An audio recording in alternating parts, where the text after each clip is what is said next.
They say silence is peaceful, healing. But the silence in those woods was different, predatory. It pressed against my skull like invisible hands, filling every hollow space with a hunger I couldn't name. The trees stood like executioners, their branches hooked together above me, sealing out the sky. Even the wind seemed afraid to move. That's when I realized this place wasn't quiet because it was empty. It was quiet because something out there was listening. My name is Alex. Or it was. The man who owned that name, the one who loaded a U-Haul with a heart full of desperate optimism, he died in that house. I'm just what's left. It all started, as these things so often do, with money. A quiet, creeping rot that had worked its way into the foundations of our lives. My contracting business had folded by taking our savings with it. Sarah, my wife, was working two part-time jobs, the light in her eyes dimming with every overdue bill. Our daughter, 7-year-old Lily, was becoming a ghost in our tiny, overpriced apartment, her world shrinking alongside our finances. We were drowning. Then came the letter, a lifeline from an almost mythical figure, my great-uncle Arthur, a man I'd met twice in my life, both times at funerals. He was the family recluse, the black sheep who had vanished into the forests of the north decades ago. The letter, penned by a lawyer, informed me that Arthur had passed away and, having no children of his own, had left his property to me. A cabin, the deed, a map with hand-drawn directions, and a single, freshly cut key. No mortgage, no liens, just ours. It felt like a prayer answered by a God I'd long stopped believing in. A clean slate, a place where we could breathe, where Lily could play under an open sky instead of a water-stained ceiling. Sarah cried when I told her, the first tears of relief I'd seen from her in over a year. I saw it as my one last chance to be the husband and father I was supposed to be, the provider, the protector. The irony of that thought is a blade that twists in me every single day. The drive took 10 hours, the last 2 on a gravel road that seemed to fight the car with every turn. The pines, tall and impossibly dense, crowded the path, their branches interlocking overhead until the sky was just a fractured mosaic of blue. It felt less like a road and more like a tunnel. An esophagus. The cabin was rustic.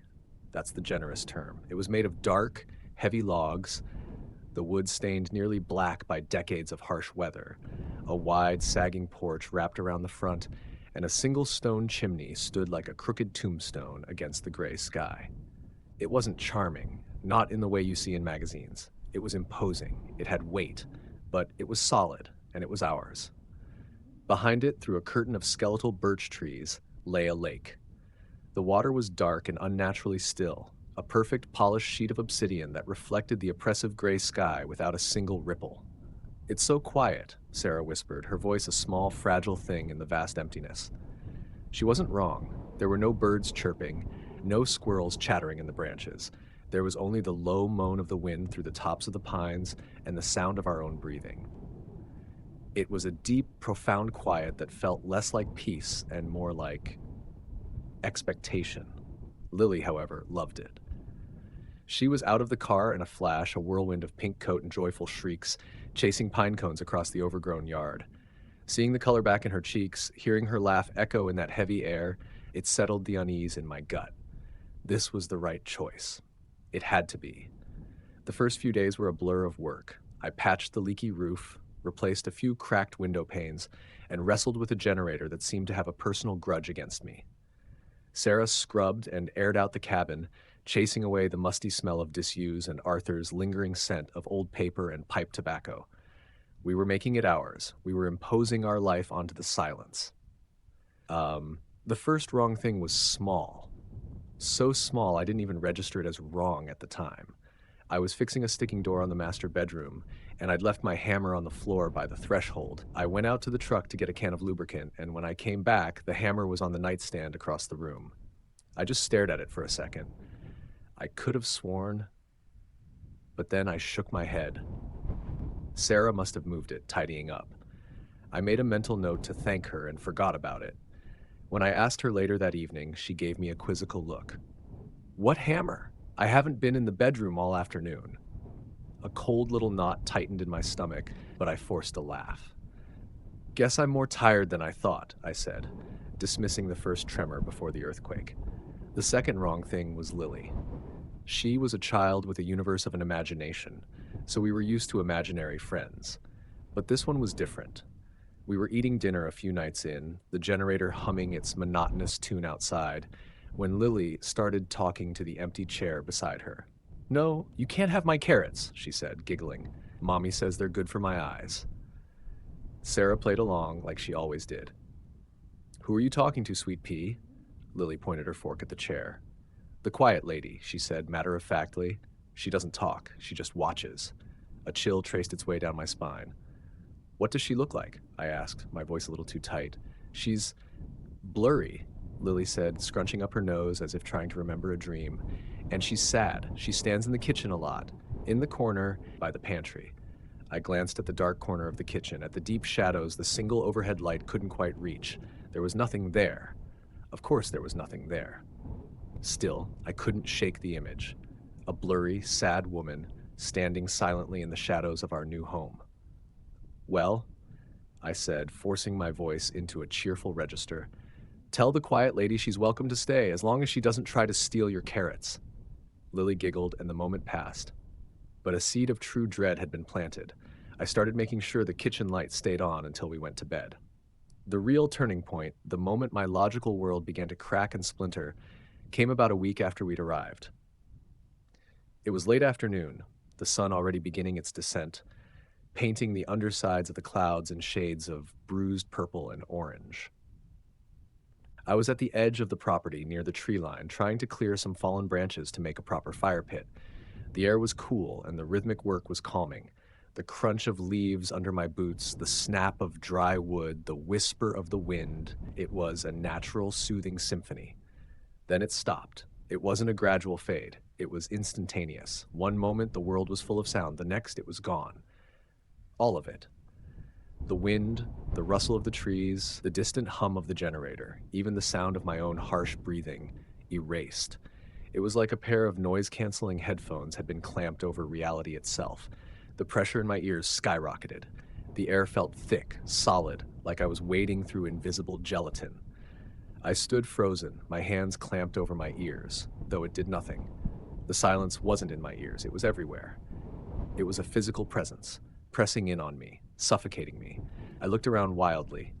The trees were still swaying, their branches dancing in a wind I could no longer hear. A flock of birds flew overhead, their wings beating, their mouths open in silent calls. Panic, cold and absolute, seized me. It was a primal animalistic terror that screamed one word: wrong. I don't know what I was running from. I only knew that I had to get back to the cabin. Back to Sarah and Lily. Back to the light. I dropped the branches and sprinted, my feet pounding silently on the forest floor. Every muscle in my body screamed, my lungs burned, but the only sound in the universe was the frantic, thudding drum of my own heart against my ribs. It felt like the world had died, and I was the only one left to witness it. I burst out of the tree line and saw the cabin, a warm yellow light glowing in the kitchen window. It was the most beautiful thing I had ever seen. As my foot hit the first step of the porch, the sound rushed back in a deafening wave. The generator's hum, the wind, the blood roaring in my ears. It was so loud, so violent, that I staggered and fell to my knees. I knelt there on the rough porch wood, gasping for air, shaking uncontrollably. "Alex, are you okay?" Sarah was at the door, her face a mask of concern. I couldn't form words. I just pointed dumbly back at the woods, at the suffocating silence that was now gone, leaving only the normal, peaceful quiet in its place. How could I explain it? That the world had just been turned off? That I had just run for my life from the absence of sound? Just tripped, I lied, my voice hoarse. Winded myself. She didn't believe me, of course. She saw the terror in my eyes, but she helped me up and led me inside, wrapping a blanket around my trembling shoulders. I spent the rest of the evening in a daze, trying to rationalize it, an inner ear problem, a strange atmospheric pressure change, a miniature localized stroke. Anything but the truth, my gut was screaming at me. The woods had tried to swallow me. The silence was a hunter. Sleep did not come easily that night. Every creak of the old cabin, every moan of the wind was a monster in the dark. I lay awake for hours, staring at the ceiling, my arm draped protectively over Sarah's sleeping form. Finally, around 3 in the morning, a gnawing thirst drove me from the bed. I promised myself I'd be quick. A glass of water and right back to the relative safety of the bedroom. I crept down the short hallway, my bare feet silent on the cold wooden floors. The house was bathed in the pale, sterile light of a full moon filtering through the windows. The air was still, too still. The familiar hum of the refrigerator was absent. The generator must have run out of gas. A deep primal quiet had fallen over the house, different from the one in the woods, but related. A cousin. As I reached the end of the hall, my eyes were drawn to the kitchen, and my heart stopped. She was there, standing in the corner by the pantry at exactly where Lily had said she would be. A tall, slender silhouette against the moon-drenched window. She was blurry, indistinct, like a figure seen through heat haze or murky water. I couldn't make out a face, only a vague impression of long, dark hair and a pale, simple dress. The quiet lady. I was paralyzed, pinned in place by a fear so pure and absolute it felt like ice water flooding my veins. My breath hitched in my throat. I wanted to scream, to run, to call for Sarah, but I could do nothing but stare. She wasn't looking at me. Her form was angled slightly away, her attention fixed on the large picture window in the living room that looked out over the dark yard and the tree line beyond. She was perfectly still, a statue carved from shadow and moonlight. For a timeless moment, the world consisted only of me, the silent woman in my kitchen, and the suffocating quiet of the house. Then, with a slowness that felt agonizing, she began to turn her head towards me. I didn't see the motion itself, just the result. One moment she was looking at the window, the next her featureless face was aimed directly at the hallway. At me. I broke. A strangled gasp escaped my lips, and I stumbled backward, my hand fumbling for the bedroom door behind me. I didn't take my eyes off her. I threw the door open, scrambled inside, and slammed it shut, twisting the old brass lock with trembling fingers. I threw my back against the wood, my body shaking so violently my teeth chattered. I stood there for what felt like an eternity, listening, waiting for footsteps, for a hand on the doorknob, for a whisper in the hall, but there was nothing, only the sound of my own ragged breathing and the frantic, terrified thumping of my own heart. The move wasn't a fresh start, it was a trade. We had escaped the slow, predictable death of debt for a quick and nameless one. It was in that moment, leaning against the door with the smell of old wood and my own cold sweat filling my nostrils, that I knew. We weren't alone in the cabin. And whatever was with us, it was not a friend. It was just watching, waiting. And I had just locked it in the house with my wife and child. Sleep was not a consideration. For the rest of that long, suffocating night, I sat on the floor with my back against the bedroom door, my knees drawn up to my chest, listening, my ears strained to decipher the house's lexicon of groans and sighs, trying to distinguish the benign settling of old wood from the stealthy footstep of a nightmare. Every gust of wind that rattled the window pane was the scraping of long fingers searching for a way in. Every creak from the hallway was her, the silent lady, standing just outside the door, waiting with a patience that was not human. But there was nothing. The silence in the house was deep and absolute, a black velvet blanket that smothered everything. It was the normalcy of it that was so terrifying. After seeing what I had seen, the absence of any follow-up felt less like a reprieve and more like a taunt. A predator doesn't always need to show its teeth to remind you you're prey. When the first weak, gray light of dawn seeped through the curtains, it did little to dispel the gloom. It only served to give the shadows in the room a more defined shape. Sarah stirred beside me in the bed, her slow, even breathing a stark contrast to the frantic hammering in my own chest. I knew I had a choice. I could tell her. I could shatter the fragile piece of her morning with the jagged edges of my terror, make her a prisoner in my paranoia. Or I could carry it alone, a protector, I'd told myself, a provider. And what kind of protector invites the monster in by speaking its name? I chose silence. It was the wrong choice. It's always the wrong choice in that place. I slipped out of the room before she woke, my movements unnaturally cautious. The hallway was empty. Sunlight, thin and watery, streamed through the living room window, illuminating dust motes dancing in the air. The kitchen was just a kitchen. The corner by the pantry held nothing but shadows that were rapidly retreating from the morning light. There were no footprints, no cold spots, no sign that a specter had stood there just hours before. Doubt. That insidious little weed began to sprout in the barren ground of my fear. A waking dream, hypnagogic hallucination, stress. My logical mind, battered and bruised, was trying to reassert control, offering me plausible, comforting lies. I clung to them. I made coffee, the familiar gurgle of the percolator, a welcome and defiantly normal sound. I forced myself to walk through the house, touching things, grounding myself in reality.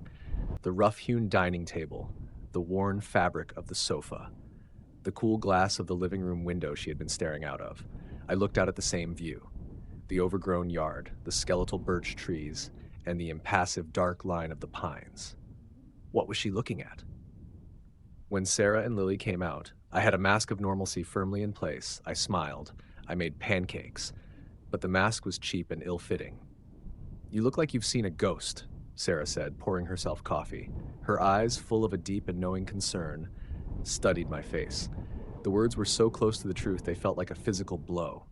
"Just a rough night," I said, my voice sounding hollow and distant to my own ears. "This old house makes a racket." She didn't press, but the lie settled between us, cold and heavy. For the rest of the morning, an unspoken tension coiled in the air. My every action was underscored by a frantic, nervous energy. I kept Lily within my line of sight at all times. When she wanted to play on the porch, I insisted on sitting out there with her, my back to the wall, my eyes scanning the tree line. Every shadow seemed to stretch a little too long, to hold a shape that was not quite right. The oppressive quiet of the woods felt different now. It wasn't just empty, it felt watchful. Sarah tried to talk to me, to breach the wall I was building. "Alex, what is it? Is it about the business? Did you get some bad news?" "No, everything's fine," I snapped, my tone sharper than I intended. I saw the hurt flash in her eyes and immediately felt a fresh wave of self-loathing. I was failing. I was supposed to be their rock, and I was crumbling into dust. "I'm sorry," I mumbled. "Just a lot on my mind. Getting this place livable." She retreated, her silence a quiet accusation. We were becoming strangers in this strange house, orbiting each other around a dark secret I refused to share. Later that afternoon, the true horror of my decision to stay quiet was made clear. I was in the small second bedroom, trying to assemble a bookshelf for Lily's things, when I heard her talking in the living room. It wasn't the one-sided chatter of a child playing with dolls. It was a conversation.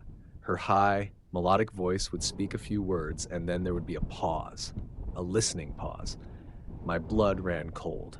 I put down my screwdriver and crept to the doorway, peering around the frame. Lily was sitting on the floor, her back to me, in front of the large picture window. She was holding up one of her coloring books. "This is my favorite," she said to the empty air in front of her. "It's a unicorn. He can fly." A pause. "No," she said, shaking her head. "He's not sad, he's smiling. See?" Another pause, this one longer. My heart felt like it was going to beat its way out of my chest. Who was she talking to? "I don't know," Lily said, her voice dropping to a whisper. I think he's scared of the trees." I must have made a sound, a sharp intake of breath, because her head whipped around. She saw me, and a look of surprise, almost guilt, crossed her face. "Who are you talking to, honey?" I asked, trying to keep my voice from shaking. "Nobody," she said quickly, snapping the coloring book shut. She never lied. Never. "Lily," I pressed, walking into the room. "Please tell me." She looked down at her feet, then up at me, her eyes wide and serious. "The quiet lady," she whispered. "She was looking at my picture. She says she's cold." Before I could respond, before I could process the chilling implication that this entity was now actively communicating with my daughter, Sarah called out from the kitchen. "Alex, can you come help me with this?" Saved by the mundane. I gave Lily a weak, reassuring smile I didn't feel and went to the kitchen. But the image was seared into my brain. My daughter, my innocent little girl, having a quiet conversation with a ghost who was cold and afraid of the trees. The woman wasn't just a passive apparition anymore. She was an influence. That evening, a storm rolled in. Not a dramatic, thunder and lightning affair, but a slow, oppressive soaking of the world. A thick, gray mist descended, swallowing the lake and the woods until the cabin felt like the last bastion of existence on a forgotten planet. The rain pattered endlessly on the roof, a million tiny fingers drumming a rhythm of isolation. We ate dinner in near silence, the tension from the morning having solidified into a miserable barrier. Afterward, to try and salvage the evening, I built a fire in the hearth. The three of us sat on the sofa, bathed in the warm, flickering light, a fragile tableau of a happy family. Lily was curled against Sarah, nearly asleep. I was reading a book, though my eyes had been on the same page for 10 minutes, my mind elsewhere. The fire crackled, the rain tapped against the glass. It was almost peaceful. And then the world went silent. It was the silence from the woods, but it was inside now. It had followed me home. The crackling of the fire, gone. The drumming of the rain, gone. The soft sigh of Lily's breathing beside me, gone. A total, absolute vacuum. The pressure built in my ears, a dull, painful throbbing. The warm, orange light from the fire seemed to dim, to grow colder, as if the silence was leaching the very energy from the room. My head snapped up from my book. My eyes darted around the room, wide with a terror that was instantly familiar. Sarah was looking at me, her mouth open. I could see her throat working, see the words forming on her lips. "Alex, what's happening?" But no sound reached me. The silence had eaten it. She looked around, her eyes wide with confusion and a dawning fear. She could feel it too. I slowly got to my feet, my muscles screaming in protest. Every instinct was shrieking at me to grab my family and run, but where could we go? The silence was already in the house. It was everywhere. My eyes scanned the room, searching the shadows, knowing what was coming. The corner. The one to the right of the fireplace, the one that the firelight couldn't quite reach. It was deeper than it should be. The shadows there were thick and inky, a patch of absolute blackness that seemed to drink the light. As I watched, a sliver of that blackness detached itself. It was not the woman. This was something else entirely. Something sharp and wrong. It unfolded itself from the corner like a piece of crumpled paper being meticulously straightened by an unseen hand. It was tall, impossibly, unnaturally tall, its head scraping the wood-beamed ceiling. It was emaciated, a thing of jutting bone and stretched, tight skin the color of ash. Its limbs were long and spindly, with too many joints, bending at angles that a human body never could. It had no face, just a smooth, pale expanse of skin where features should have been. My mind simply refused to process what I was seeing. It was a living violation of every natural law. It was a sketch of a monster hastily drawn and given a malevolent life. Sarah saw it too. I didn't need to hear her scream to know she was screaming. Her whole body was a silent, contorted rictus of pure horror. Her hands flew to her mouth, her eyes fixed on the thing in the corner, and the thing's attention was on Lily. Its blank, featureless face tilted down, an impossibly slow, deliberate motion to fixate on my daughter, who was still asleep, blissfully unaware, curled on the couch.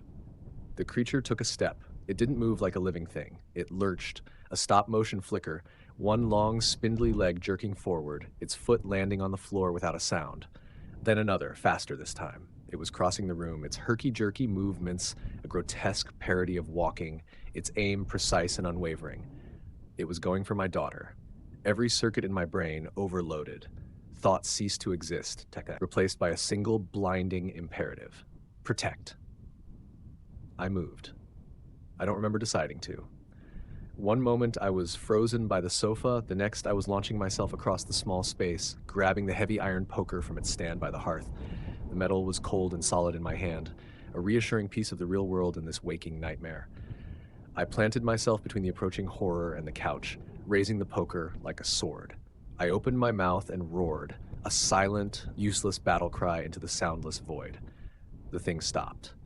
It was maybe 5 feet from me. It straightened to its full, terrifying height, looming over me.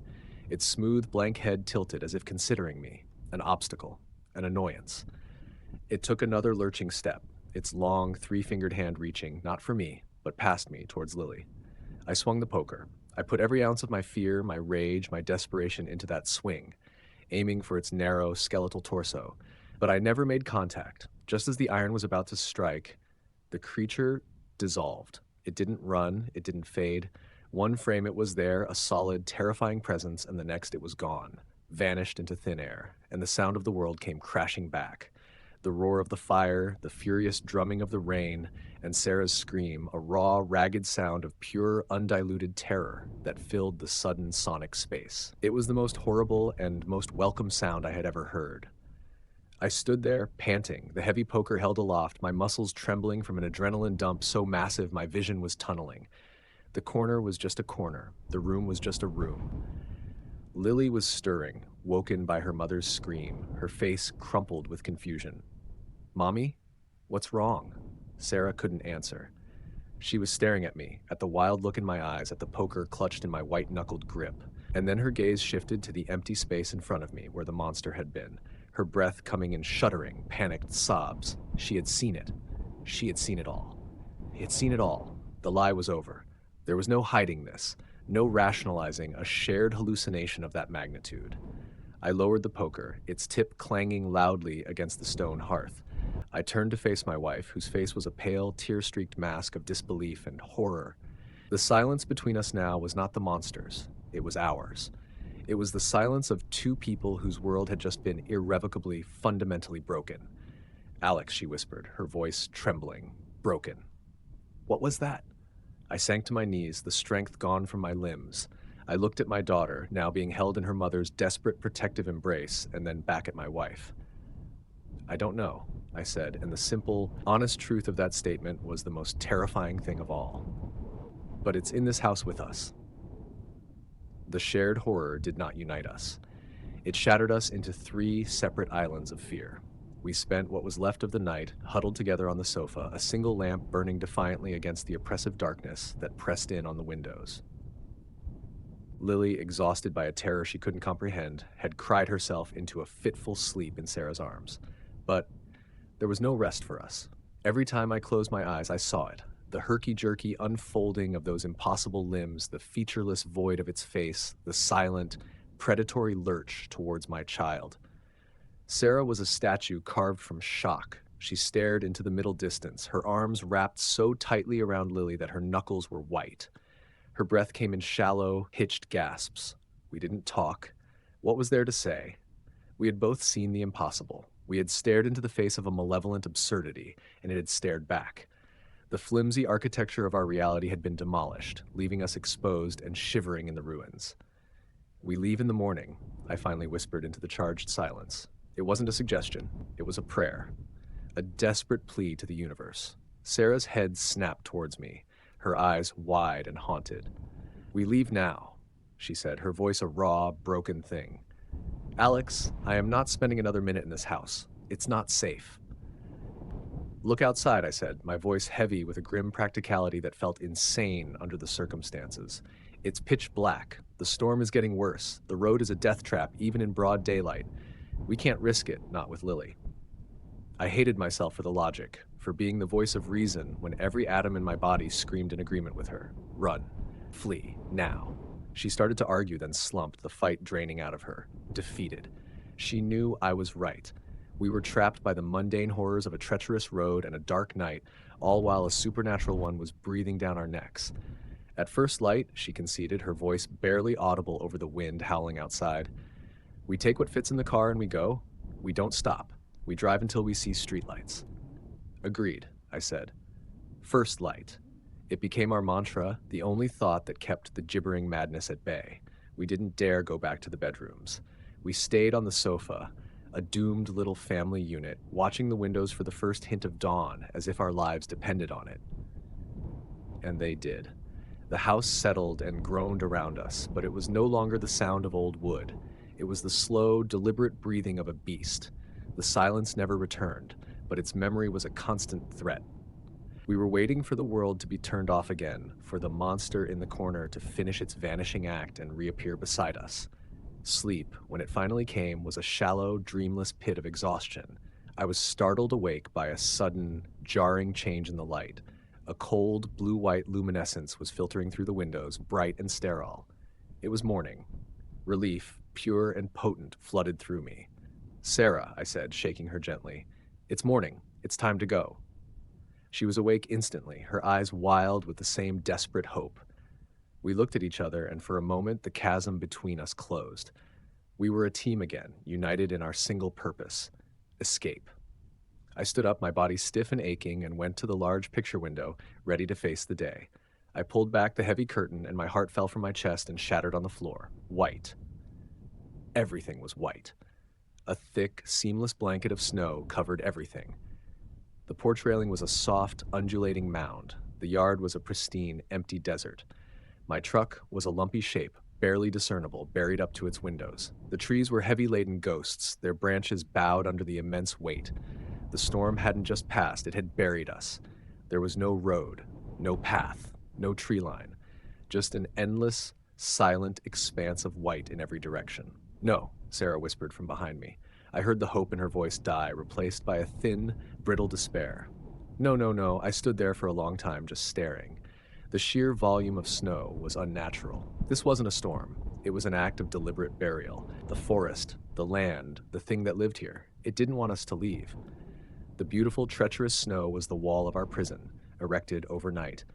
Just then, as if to punctuate our utter desolation, the generator outside sputtered, coughed, and died.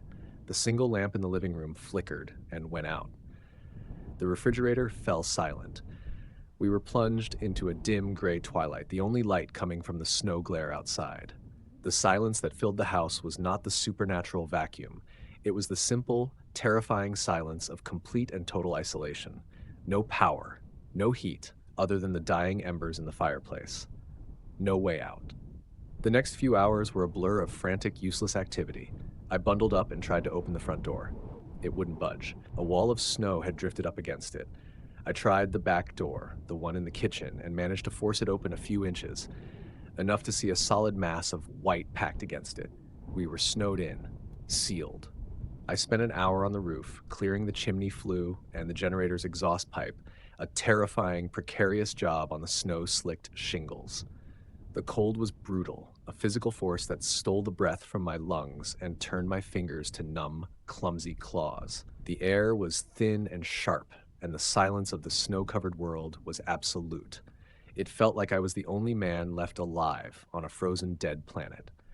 When I finally got the generator running again, the return of light and the hum of the fridge felt like a major victory, but it was a hollow one. We had power for now, but we were still trapped. Our fragile hope of escape had been replaced by the grim reality of survival. We rationed food, we kept the fire going, we existed minute by agonizing minute in a state of suspended terror. We didn't see the woman, we didn't see the thing from the corner. The silence didn't return. For 2 days, the house was just a house. But the absence of the supernatural was almost worse. It was a waiting game. The monster wasn't gone. It was just letting the environment do its work, letting the cold and the isolation and the hopelessness tenderize us. It was letting us marinate in our own fear. On the 3rd day, the snow stopped. The sky cleared to a brilliant, painful blue. The world outside was beautiful, a glittering wonderland of white and silver. But it was a beauty that held no warmth, no comfort. It was the beauty of a perfectly designed trap. It was late afternoon. Sarah and Lily were asleep, huddled together under a pile of blankets on the sofa. I was restless, a caged animal pacing the confines of our prison. I walked from window to window, staring out at the white expanse, searching for a sign of a thaw, a hint of escape. I stopped at the living room window, the one the silent woman was always so interested in. I looked past the buried truck, past the snow-drowned yard, to the edge of the property where the dark pines began. At first, I didn't understand what I was seeing. My mind, starved for anything other than snow and trees, struggled to categorize the shapes. They were dark smudges against the pure white of the snow, standing just inside the shadow of the first line of trees. I squinted, my breath fogging the cold glass. They weren't rocks. They weren't tree stumps. They were figures. There were maybe 5 or 6 of them, spaced unevenly along the edge of the woods. They were tall and unnaturally thin, their shapes indistinct and distorted, as if I were looking at them through a warped piece of glass. They were the color of wet bark and old shadows. They were perfectly, unnervingly still. My heart began to hammer against my ribs. I wiped the condensation from the window with my sleeve, my hand trembling. They were still there, unmoving. They were facing the cabin. They were watching us. A cold dread, deeper and more profound than anything I had felt before, washed over me. This was not a haunting confined to the 4 walls of our cabin. This was not a single entity. The house wasn't the source of the horror. It was the focal point. It was the bait in the trap. The woods, the silent, watching woods that surrounded us on all sides, were filled with them. I stumbled back from the window, my legs suddenly weak. The feeling I'd had since we arrived, that feeling of being constantly malevolently observed, it hadn't been paranoia. It was a fact. We were performers on a stage, and the audience had finally decided to show themselves. They weren't trying to get in. They didn't have to. They were sentinels, guards. They were making sure we stayed put. I looked at my sleeping wife and daughter, so fragile, so vulnerable.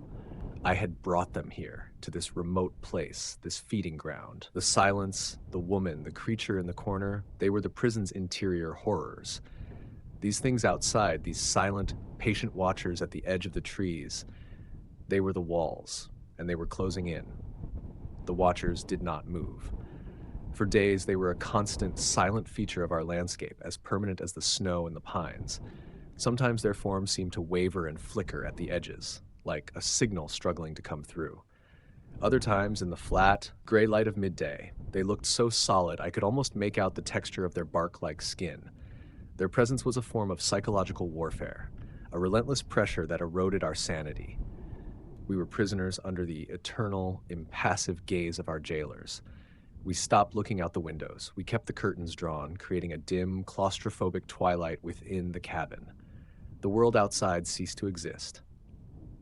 Our reality shrank to the confines of these 4 log walls, the smell of wood smoke and the taste of fear in the back of our throats. The dynamic between Sarah and me shifted. The shock had worn off, replaced by a grim, shared determination. The terror was a forge, and in it, our separate fears were being hammered into a single sharp weapon.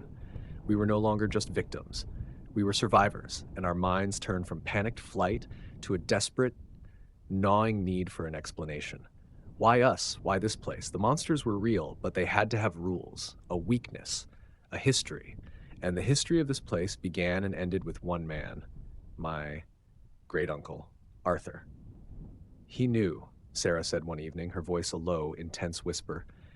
We were sitting by the fire, Lily asleep on the floor between us, wrapped in a cocoon of blankets. A man doesn't live in a place like this for 50 years without knowing what's in the woods. He knew Alex, and he didn't warn us. He was a recluse, Sarah. Maybe he was just crazy, she finished, her eyes flashing in the firelight. Maybe, or maybe he was something else. A gatekeeper, a zookeeper.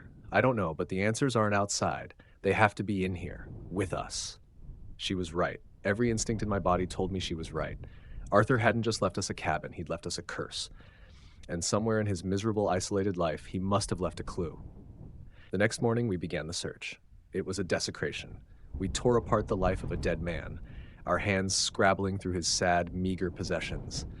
We emptied closets filled with dusty, moth-eaten clothes.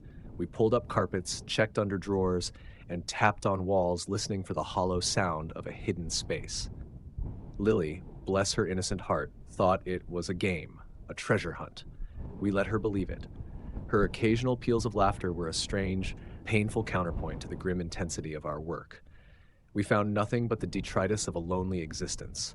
Old fishing magazines, stacks of yellowed newspapers, boxes of cheap, unread paperbacks. Hope began to curdle into despair. By late afternoon, we were left with a cabin in complete disarray and the bitter taste of failure. There's nothing here, I said, slumping onto the stripped mattress in Arthur's old bedroom. The room smelled of dust and decay. He left us nothing. What about the floor? Sarah said, her voice tight. She was staring at the rough-hewn floorboards near the base of the bed. One of them looked different. The nails in it were newer, shinier than the rusted, square-headed nails in the surrounding planks. I knelt, my heart starting a low, heavy drum. I used the end of the fireplace poker to pry at the edge of the board. It resisted, then gave way with a low groan. Beneath it was not subflooring, but a dark, rectangular cavity. A hollow space about 3 feet long and a foot wide. And inside, resting on a bed of what looked like dried leaves and salt, was a slim metal lockbox. It wasn't locked. My hands trembled as I lifted it out.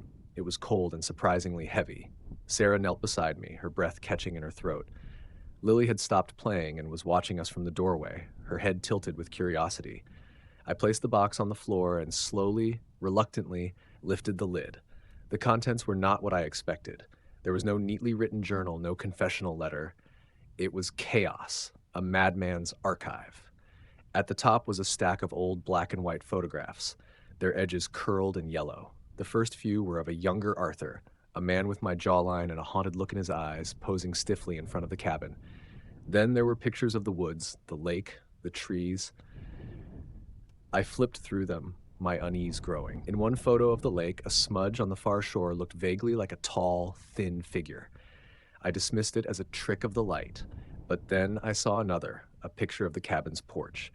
In the deep shadow thrown by the roof, barely visible, was the unmistakable shape of a woman in a pale dress, blurry and indistinct. "Oh my God," Sarah breathed, pointing at the photo. "It's her, the quiet lady." My blood turned to ice. He'd seen her, and he'd photographed her. Beneath the photos was a jumble of loose papers. Scraps torn from books, stained napkins, the backs of old receipts, all covered in the same frantic, spidery handwriting. It wasn't a narrative, it was a collection of desperate, disjointed thoughts. It doesn't sleep. The eyes in the wood are always open. The silence comes first. It is the dinner bell. She tries to warn me. Poor soul. She is the echo of its first meal in this house. I read that last line aloud, and Sarah let out a small, choked sob. The quiet lady wasn't a random ghost. She was a victim. Arthur's wife? A sister? The note implied she had been consumed by the thing in the corner. We dug deeper, our hands shaking as we sorted through the scraps. There were drawings, crude but terrifyingly accurate sketches made with charcoal.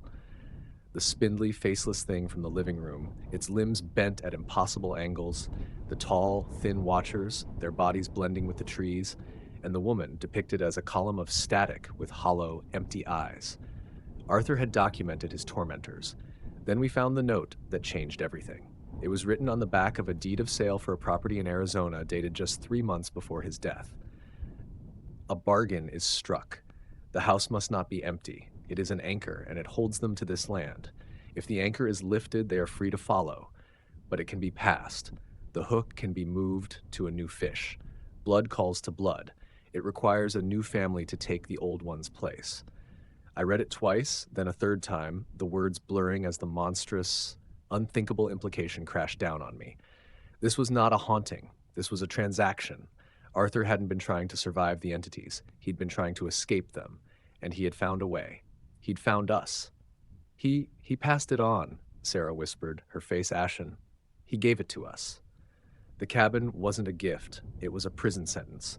He had lured us here, his own blood, and offered us up as a sacrifice to take his place. The deed to the property in Arizona was his escape plan. He'd baited the trap with his own family and fled, leaving us to be the new anchor, the new meal. We weren't just being haunted. We had been bequeathed. "The key," I said, my voice thick with horror. The letter said it was a single, freshly cut key, not an old, worn key he'd had for decades, a new one. He'd had it made. He had planned this, every last detail. We looked at each other, the full weight of our damnation settling upon us. The Watchers weren't keeping us in so the spindly thing could kill us. They were keeping us here so we would live, so we could suffer, so we could feel fear and despair and feed the ancient malevolent things that were bound to this patch of earth. Arthur hadn't been killed by them. He died of old age in a sunny new house thousands of miles away while we took on his torment. It was in that moment, with the evidence of my great-uncle's ultimate betrayal spread out on the floor before us, that the house responded. A low groan vibrated through the floorboards, a deep guttural sound like a waking predator. The generator outside, which had been humming steadily, abruptly cut out. We were plunged into the dim, cold light of the late afternoon. Lily, who had been watching us from the doorway, let out a whimper of fear. "It knows," Sarah breathed. "It knows we know." A loud, violent bang erupted from the kitchen, as if every cupboard door had been thrown open at once. Then from the hallway came a soft, scraping sound. A slow, rhythmic scrape, scrape, scrape. Like long, dry fingernails being dragged along the wooden floorboards, coming closer. I scrambled to my feet, grabbing the heavy iron poker. I pushed Sarah and Lily behind me, my body forming a pathetic, trembling shield. We backed away into the far corner of the bedroom, as far from the door as we could get.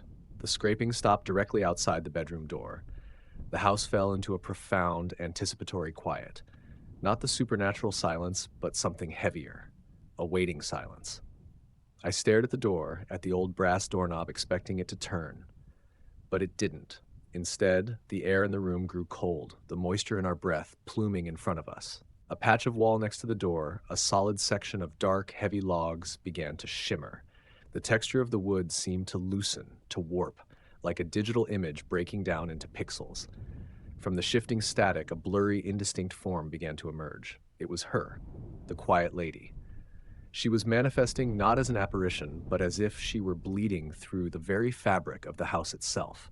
Her featureless face was turned towards us, and for the first time, I felt something from her that wasn't just sadness. It was a terrible, frantic urgency, a warning. She raised a shimmering, indistinct hand and pointed not at us, but at the ceiling above our heads. And from the attic directly above us came a loud, splintering crack, followed by a slow, heavy thump, and then another. Something was up there, and it was no longer content to wait in the corners. It was breaking through. We were holding the rulebook to our own damnation, and the beast had just torn the roof off our cage. There was no time for thought, only a primal, lizard brain instinct for survival.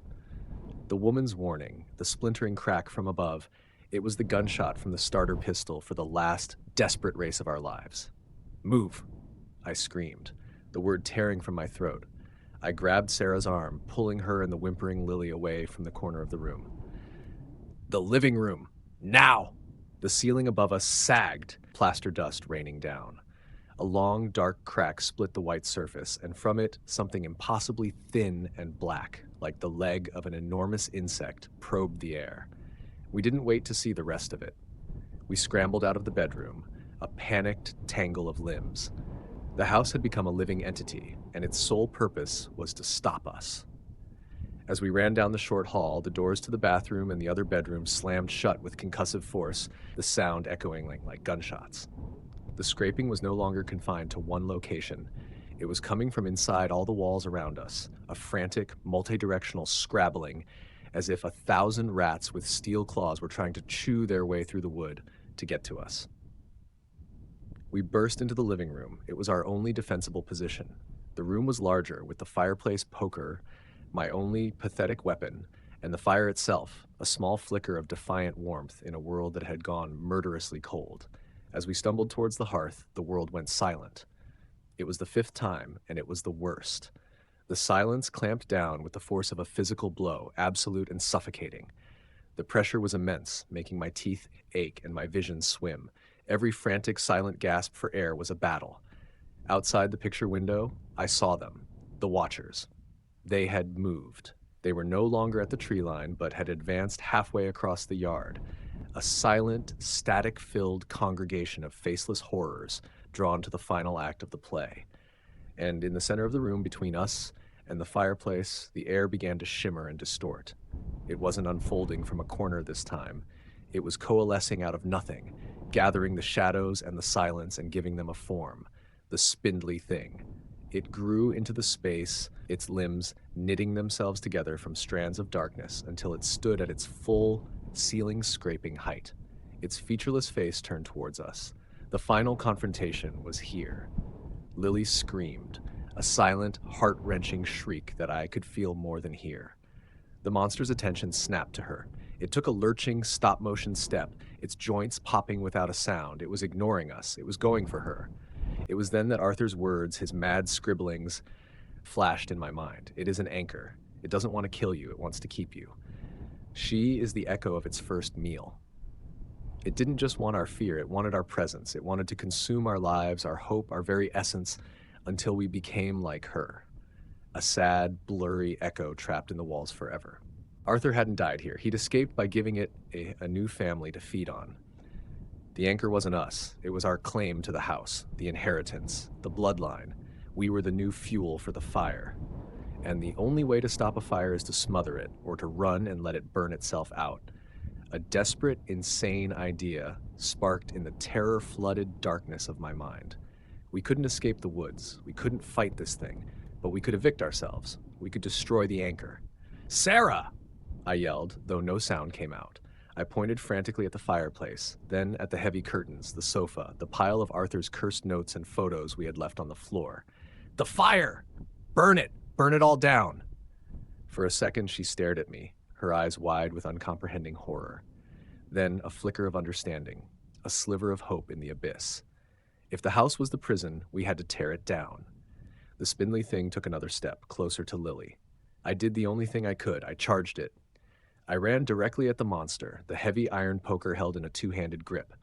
It was a suicidal, ridiculous gesture, a gnat attacking a god. But it was a defiance. It was a refusal to be silent prey. My charge was a silent movie of desperation. The creature, seemingly surprised by this act of aggression, stopped its advance on Lily, its blank face tilted towards me. As I swung the poker, one of its long, whip-like arms shot out, not to strike me, but to simply block the blow. The iron poker connected with its limb, and the impact was all wrong. There was no clang of metal on bone, just a dull, sickening thud, like hitting a side of frozen meat. The poker was knocked from my numb fingers. The creature's arm, impossibly fast, wrapped around my torso, its grip like iron bands. It lifted me effortlessly from the floor, my feet dangling uselessly in the air. The cold from its touch was absolute, a void-like chill that seemed to suck the warmth directly from my soul. But it was the distraction Sarah needed. With the creature's attention on me, she sprang into action. She grabbed the small shovel from the hearth, scooped up a pile of glowing red embers, and threw them onto the dry, worn rug at the base of the sofa.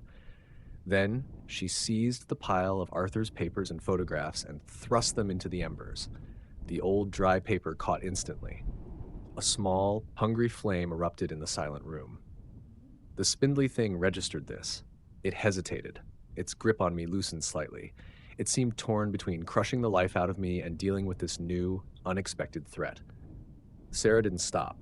She grabbed a cushion from the sofa and pressed it into the growing flames, then hurled the burning missile at the heavy, dusty curtains. The fire roared to life. Flames, bright and beautiful and terrible, shot up the fabric, casting frantic, dancing shadows across the room. The heat was a living thing, and for the first time, the monster reacted with something that looked like pain. It recoiled from the light and the heat, dropping me in a heap on the floor.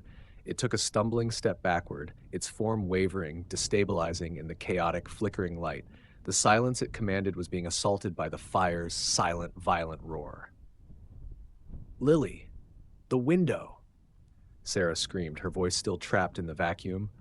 But I saw her words, saw her grab Lily's hand and pull her towards the side of the room. I scrambled to my feet, my body screaming in protest.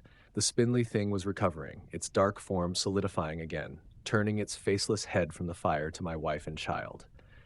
"No!" I roared, and this time a sound came out. A raw, guttural noise, amplified by the fire's growing crackle as the supernatural silence began to fray at the edges.